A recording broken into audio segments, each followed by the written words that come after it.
நான் ஒன்றும் இந்த மார்க்கெட் போனதுக்கு அப்புறம் ரிட்டையர் ஆனதுக்கு அப்புறம் அடைக்கலம் தேடி அரசியலுக்கு வரல. படைக்கலனோட வந்திருக்கிறோம். பவர்ஃபுல் ஃபோர்ஸோட,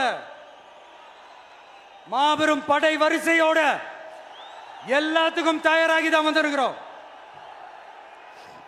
இவ்வளவு தயாரா நாம அரசியலுக்கு வர்றதுக்கு ரொம்ப ரொம்ப முக்கிய காரணம் ஒன்று இருக்கு. அது என்ன தெரியுமா? நன்றி கடன், நன்றி கடன், நன்றி கடன்.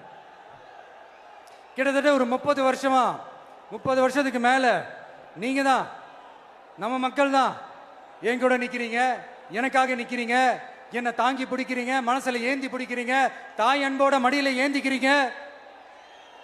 உண்மையை சொல்லணும்னா வேற யாரை விடவும் எனக்கு இந்த அன்பையும் ஆதரவையும் கொடுத்துருக்கிறீங்க. என் மேல உயிரையே வச்சிருக்கிறீங்க. என்ன உங்க வீட்டில் ஒருத்தனாவே ஆக்கிட்டீங்க. நீங்க எனக்கு கடவுள் கொடுத்த வரம்.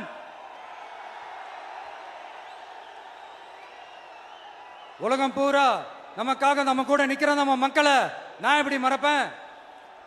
நான் என் லைஃப்ல ரொம்ப உயிரா நினைக்கிறது பெண்களை, குழந்தைங்களை, இளைஞர்களை, உழைக்கிற மக்களை தான்.